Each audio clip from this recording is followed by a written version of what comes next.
Hello friends, ನಾನು ಈ ವಿಡಿಯೋದಲ್ಲಿ Bengaluru university 6th sem Bsc mathematics paper ಹಿಡಿದು ಕ್ವಶನ್ ಪೇಪರ್ ಪ್ಯಾಟ್ರನ್ನ ಎಕ್ಸ್ಪ್ಲೇನ್ ಮಾಡ್ತಾ ಇದ್ದೀನಿ.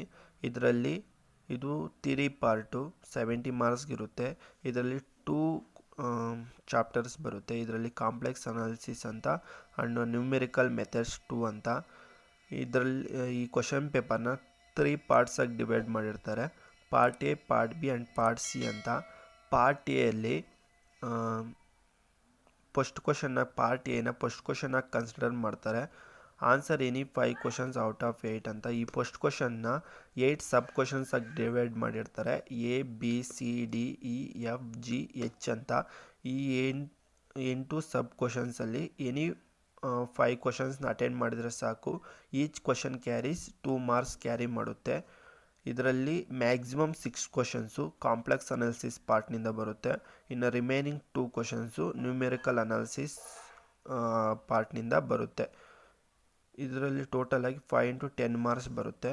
ಇನ್ನು ಪಾರ್ಟ್ ಬಿಗೆ ಬಂದಾಗ, ಪಾರ್ಟ್ ಬಿ ಓವರಾಲ್ ಏನು ಕ್ವಶನ್ಸ್ ಇದೆ ಅದೆಲ್ಲ ಕಾಂಪ್ಲೆಕ್ಸ್ ಅನಾಲಿಸಿಸ್ ಪಾರ್ಟ್ನಿಂದನೇ ಬರುತ್ತೆ. Answer 4 questions out of 8 given full questions on complex analysis ಅಂತ. ಅಂದರೆ ಇದರಲ್ಲಿ 8 ಕ್ವಶನ್ಸ್ ಕೊಟ್ಟಿರ್ತಾರೆ. ಆ 8 ಕ್ವಶನ್ಸಲ್ಲಿ ಎನಿ 4 ಕ್ವಶನ್ಸ್ನ ಅಟೆಂಡ್ ಮಾಡಿದರೆ ಸಾಕು. ಇನ್ನು ಫಸ್ಟ್ ಕ್ವಶನ್ ನಂಬರ್ 2 or 3, ಈ ಕ್ವಶನ್ ನಂಬರ್ 2 or 3ಯಲ್ಲಿ ಯಾವುದಾದ್ರೂ ಒಂದು ಕ್ವಶನ್ ಅಟೆಂಡ್ ಮಾಡಿದ್ರೆ ಸಾಕು, ನಿಮಗೆ 10 ಫುಲ್ ಮಾರ್ಕ್ಸ್ ಬರುತ್ತೆ, 10 ಮಾರ್ಕ್ಸ್ ಬರುತ್ತೆ. ಈ ಕ್ವಶನ್ ನಂಬರ್ 2ನ 2 ಸಬ್ ಕ್ವಶನ್ಸಾಗಿ ಡಿವೈಡ್ ಮಾಡಿರ್ತಾರೆ, ಎ ಬಿ ಅಂತ. ಸೇಮ್ 3 ಅಷ್ಟೇ ಸಬ್ ಕ್ವಶನ್ಸ್ ಆಗಿ ಎ ಬಿ ಅಂತ ಡಿವೈಡ್ ಮಾಡಿರ್ತಾರೆ. ಈ ಕ್ವಶನ್ಸ್ ಕ್ಯಾರೀಸ್ 5 ಮಾರ್ಕ್ಸ್ ಇರುತ್ತೆ. ಈ ಟೋಟಲ್ ಆಗಿ ಕ್ವಶನ್ ನಂಬರ್ 2 10 ಮಾರ್ಕ್ಸ್ನ ಗೇನ್ ಮಾಡುತ್ತೆ. ಕ್ವಶನ್ ನಂಬರ್ 2 or 3 ಇದರಲ್ಲಿ ಯಾವುದಾನ ಒಂದು ಕ್ವಶನ್ ಅಟೆಂಡ್ ಮಾಡಿದ್ರೆ ಸಾಕು. ಇನ್ನು ಕ್ವಶನ್ ನಂಬರ್ 4ಅಲ್ಲೂ ಅಷ್ಟೇ same sub questions A B ಅಂತ ಡಿವೈಡ್ ಮಾಡಿರ್ತಾರೆ. Question number 4 and question number 5ಅಲ್ಲಿ. ಇದರಲ್ಲಿ ಕ್ವಶನ್ ನಂಬರ್ 4 ಆ್ಯಂಡ್ 5ಅಲ್ಲಿ ಯಾವುದಾನ ಒಂದು ಕ್ವಶನ್ ಅಟೆಂಡ್ ಮಾಡಿದರೆ ಸಾಕು, ನಿಮಗೆ 10 ಮಾರ್ಕ್ಸ್ ಬರುತ್ತೆ. ಇನ್ನು question number 6 or question number 7 ಅಷ್ಟೇ ಸೇಮ್ ಇರುತ್ತೆ. ಇದರಲ್ಲೂ ಕೂಡ 2 ಸಬ್ ಕ್ವಶನ್ಸ್ ಡಿವೈಡ್ ಮಾಡಿರ್ತಾರೆ, ಎ ಬಿ ಅಂತ. ಈಚ್ ಕ್ವಶನ್ ಕ್ಯಾರೀಸ್ 5 ಮಾರ್ಕ್ಸ್ ಇರುತ್ತೆ. ಈಚ್ ಕ್ವಶನಲ್ಲಿ 2 ಕ್ವಶನ್ಸ್ ಇರುತ್ತೆ, ಅಂದರೆ 4 ಕ್ವಶನ್ಸ್ ಇರುತ್ತೆ. ಇದರಲ್ಲಿ ಯಾವುದಾನ ಒಂದು ಕ್ವಶನ್ ಅಟೆಂಡ್ ಮಾಡಿದರೆ ಸಾಕು, ನಿಮಗೆ ಫುಲ್ ಮಾರ್ಕ್ಸ್ ಬರುತ್ತೆ. ಇದರಲ್ಲಿ ಎನಿ 1 ಕ್ವಶನ್ ಅಟೆಂಡ್ ಮಾಡಿದ್ರೆ ಸಾಕು, ಕ್ವಶನ್ ನಂಬರ್ 6 or 7ಅಲ್ಲಿ. ಇನ್ನು ಕ್ವಶನ್ ನಂಬರ್ 8 or 9ಅಲ್ಲಿ ಸೇಮ್ ಇರುತ್ತೆ. ಇದರಲ್ಲೂ ಕೂಡ ಈಚ್ ಕ್ವಶನಲ್ಲಿ 2 ಸಬ್ ಕ್ವಶನ್ಸ್ ಡಿವೈಡ್ ಮಾಡಿರ್ತಾರೆ, ಎ ಬಿ ಅಂತ. ಇದರಲ್ಲಿ ನೀವು ಕ್ವಶನ್ ನಂಬರ್ 8 or 9 ಯಾವುದಾನ ಒಂದು ಫುಲ್ ಕ್ವಶನ್ನ ಅಟೆಂಡ್ ಮಾಡಿದರೆ ನಿಮಗೆ 10 ಮಾರ್ಕ್ಸ್ ಬರುತ್ತೆ. ಇದರಲ್ಲಿ ಟೋಟಲ್ ಆಗಿ 4 into 10 ಇದರಲ್ಲಿ 40 ಮಾರ್ಕ್ಸ್ ಬರುತ್ತೆ. ಮ್ಯಾಕ್ಸಿಮಮ್ ವೆಯ್ಟೇಜು ಕಾಂಪ್ಲೆಕ್ಸ್ ಅನಾಲಿಸಿಸ್ನಿಂದ ಬರುತ್ತೆ, 40 ಮಾರ್ಕ್ಸ್ ಬರುತ್ತೆ ನಿಮಗೆ. ಇನ್ನು ಪಾರ್ಟ್ ಸಿಗೆ ನೋಡಿದರೆ answer 2 questions out of 4 given full questions on numerical methods 2. ಈ ಚಾಪ್ಟರ್ನಿಂದ ನಿಮಗೆ 4 ಕ್ವಶನ್ಸ್ ಬರುತ್ತೆ. ಈ 4 ಕ್ವಶನ್ಸಲ್ಲಿ ಎನಿ 2 ಕ್ವಶನ್ಸ್ ಅಟೆಂಡ್ ಮಾಡಿದರೆ ನಿಮಗೆ ಸಾಕು, 20 ಮಾರ್ಕ್ಸ್ ಬರುತ್ತೆ. ಕ್ವಶನ್ ನಂಬರ್ 10 or 11ನಲ್ಲಿ ಯಾವುದಾನ ಒಂದು ಕ್ವಶನ್ನ ಅಟೆಂಡ್ ಮಾಡಿದ್ರೆ ಸಾಕು. ಕ್ವಶನ್ ನಂಬರ್ 10 or 11ನ each question divides into sub question ಆಗಿ ಡಿವೈಡ್ ಮಾಡಿರ್ತಾರೆ, ಎ ಬಿ ಅಂತ. ಈಚ್ ಕ್ವಶನ್ ಕ್ಯಾರೀಸ್ 5 ಮಾರ್ಕ್ಸ್ ಇರುತ್ತೆ. ಫುಲ್ ಕ್ವಶನ್ ಅಟೆಂಡ್ ಮಾಡಿದರೆ ನಿಮಗೆ 10 ಮಾರ್ಕ್ಸ್ ಬರುತ್ತೆ. ಇನ್ನು ಕ್ವಶನ್ ನಂಬರ್ 12 or 13 ಸೇಮ್ ಆಗೇ ಇರುತ್ತೆ. Each question divided into sub question A B ಅಂತ. ಈಚ್ ಕ್ವಶನ್ ಕ್ಯಾರೀಸ್ 5 ಮಾರ್ಕ್ಸ್ ಇರುತ್ತೆ. ಯಾವುದಾದ್ರೂ ಒಂದು ಕ್ವಶನ್ನ ನೀವು question number 12 or question number 13ನಲ್ಲಿ ಯಾವುದನ್ನ ಫುಲ್ ಕ್ವಶನ್ನ ಒಂದನ್ನು 12 or 13ನಲ್ಲಿ ಯಾವುದನ್ನ ಫುಲ್ ಕ್ವಶನ್ ಅಟೆಂಡ್ ಮಾಡಿದ್ರೆ ಅಂದರೆ ನಿಮಗೆ 10 ಮಾರ್ಕ್ಸ್ ಬರುತ್ತೆ. ಇದರಲ್ಲಿ ಟೋಟಲ್ ಆಗಿ 2 into 10 20 ಮಾರ್ಕ್ಸ್ ಇರುತ್ತೆ.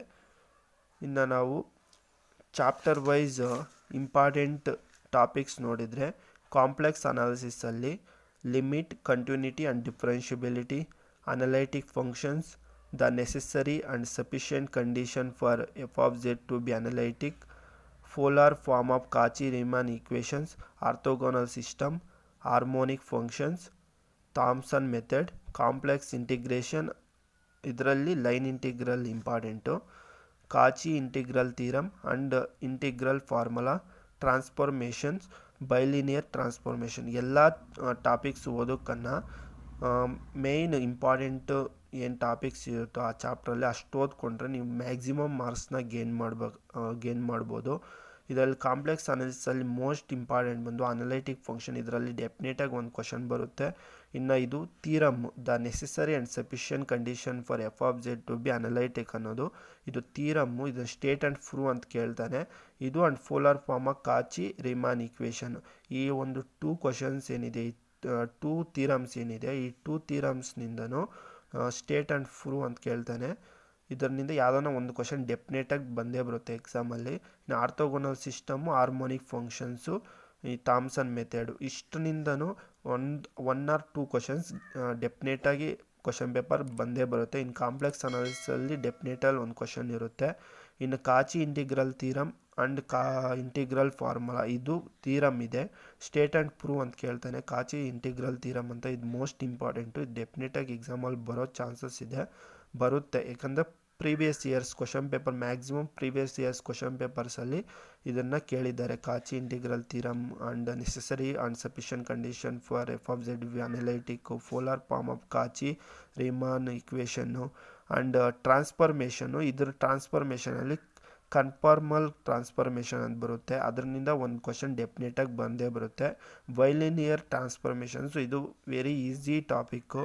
ಇದನ್ನು ಅರ್ಥ ಮಾಡಿಕೊಂಡ್ರೆ ಆರಾಮಾಗಿ ಸ್ಕೋರ್ ಮಾಡ್ಬೋದು. ಇದರಿಂದ ಒಂದು ಡೆಫಿನೆಟಾಗಿ ಒಂದು ಪ್ರಾಬ್ಲಮ್ ಬಂದೇ ಬರುತ್ತೆ. ಇದರಲ್ಲಿ ಟೋಟಲಾಗಿ 40+ ಮಾರ್ಕ್ಸ್ ಬರುತ್ತೆ. 2 ಮಾರ್ಕ್ಸು ಸೇರಿಸ್ಕೊಂಡು 40+ ಮಾರ್ಕ್ಸು ನಿಮಗೆ ಬರುತ್ತೆ. ಇನ್ನು ನ್ಯೂಮೆರಿಕಲ್ ಮೆಥಡ್ಸ್ 2ನಿಂದ ಮೋಸ್ಟ್ ಇಂಪಾರ್ಟೆಂಟ್ ಟಾಪಿಕ್ಸ್ ಬಂದು bisection method, Jacobi method and regula falsi method, Newton Raphson method. ಈ 3 ಏನು ಟಾಪಿಕ್ಸ್ ಇದೆ, ಈ 3 ಟಾಪಿಕ್ಸ್ನ ನೀವು ಚೆನ್ನಾಗಿ ತರವಾಗಿದ್ದೀರ ಅಂದರೆ ಯಾವುದನ್ನ ಒಂದು ಫುಲ್ಲು ಕ್ವಶನ್ನ ಅಟೆಂಡ್ ಮಾಡ್ಬೋದಾಗುತ್ತೆ. ಇನ್ನು ಮ್ಯಾಟ್ರಿಕ್ಸ್ ಪವರ್ ಮೆಥಡು, ಗಾಸಿ ಸೈಡಲ್ ಮೆಥಡು, ಈ ಒಂದು ಟಾಪಿಕ್ಸ್ ಏನಿದೆ, ಈ 2 ಟಾಪಿಕ್ಸು ಇದನ್ನು ನೀವು ಚೆನ್ನಾಗಿ ತರವಾಗಿದ್ದೀರಂದರೆ matrix power method, Gauss Seidel method, Taylor's method, Euler's modified method and Runge Kutta method, ಈ ಟಾಪಿಕ್ಸ್ನ ಚೆನ್ನಾಗಿ ತರವಾಗಿದ್ದೀರಂದರೆ ಈ 4 ಏನು ಟಾಪಿಕ್ಸ್ ಇದೆ, ಬೈಸೆಕ್ಷನ್ನು, ಜಕೋಬಿಯನ್ನು, ನ್ಯೂಟನ್ನು, ಮ್ಯಾಟ್ರಿಕ್ಸು ಆ್ಯಂಡ್ ಗಾಸ್ ಸೈಡಲು, ಇಷ್ಟನಿಂದನೂ ಒಂದು ಫುಲ್ ಕ್ವಶನ್ ನೀವು ಆರಾಮಾಗಿ ಅಟೆಂಡ್ ಮಾಡ್ಬೋದು. ಫುಲ್ ಕ್ವಶನ್ ನೀವು ಚೆನ್ನಾಗಿ ತರವಾಗಿದ್ದೀರಂದರೆ. ಇನ್ನು Taylor's, Euler's and Euler modified method and Runge Kutta ಮೆಥಡ್ನಿಂದ ಆರಾಮಾಗಿ ನಿಮಗೆ ಒಂದು ಫುಲ್ ಕ್ವಶನ್ನ ಅಟೆಂಡ್ ಮಾಡ್ಬೋದಾಗುತ್ತೆ ಇಷ್ಟು ತರೋದ್ರೆ. ಇದ್ರ ಜೊತೆಯಲ್ಲಿ ಪ್ರೀವಿಯಸ್ ಇಯರ್ಸ್ ಕ್ವಶನ್ ಪೇಪರ್ಸ್ ಏನಿದೆ, ಆಲ್ ಪ್ರೀವಿಯಸ್ ಇಯರ್ಸ್ ಕ್ವಶನ್ ಪೇಪರ್ಸ್ನ ನೀವು ಚೆನ್ನಾಗಿ ತರವಾಗಿದ್ದೀರಂದರೆ, ಆಲ್ ಪ್ರೀವಿಯಸ್ ಇಯರ್ಸ್ ಕ್ವಶನ್ ಪೇಪರ್ನ ಚೆನ್ನಾಗಿ ತರವಾಗಿದ್ದೀರಂದರೆ ಆರಾಮಾಗಿ 40+ ಮಾರ್ಕ್ಸ್ನ ಗೇನ್ ಮಾಡ್ಬೋದು ನೀವು. ಇದ್ರ ಜೊತೆಯಲ್ಲಿ ನೀವು ಇವಾಗ ಸಫಿಷಿಯೆಂಟ್ ಟೈಮ್ ಇಲ್ಲ ಅಂದ್ಕೊಂಡು ಏನಾದರೂ ನನ್ನಿಂದ ಸ್ಟಡಿ ಮಾಡೋಕ್ಕಾಗಲ್ಲ, ಇಷ್ಟು ಸಫಿಷಿಯೆಂಟ್ ಟೈಮ್ ಇಲ್ಲ ಅಂತ ಅಂದ್ಕೊಂಡ್ರೆ ಆರಾಮಾಗಿ ನೀವು ಆಲ್ ಪ್ರೀವಿಯಸ್ ಇಯರ್ಸ್ ಕ್ವಶನ್ ಪೇಪರ್ಸ್ನ ತೊಗೊಂಡ್ರೆ ಆರಾಮಾಗಿ ನೀವು 40+ ಮಾರ್ಕ್ಸ್ನ ಗೇನ್ ಮಾಡ್ಬೋದು. 2 marks maximum previous years question ಪೇಪರ್ಸ್ನಿಂದನೇ ಕೇಳ್ತಾನೆ. ಅದರಿಂದ ಚೆನ್ನಾಗಿ ಪ್ರೀವಿಯಸ್ ಇಯರ್ಸ್ ಕ್ವಶನ್ ಪೇಪರ್ಸ್ ತರೋದ್ರೆ ಸಾಕು, ಆರಾಮಾಗಿ ಎಲ್ಲ ಅದರಿಂದನೇ ಬರುತ್ತೆ. ಇನ್ನು ಕ್ವಶನ್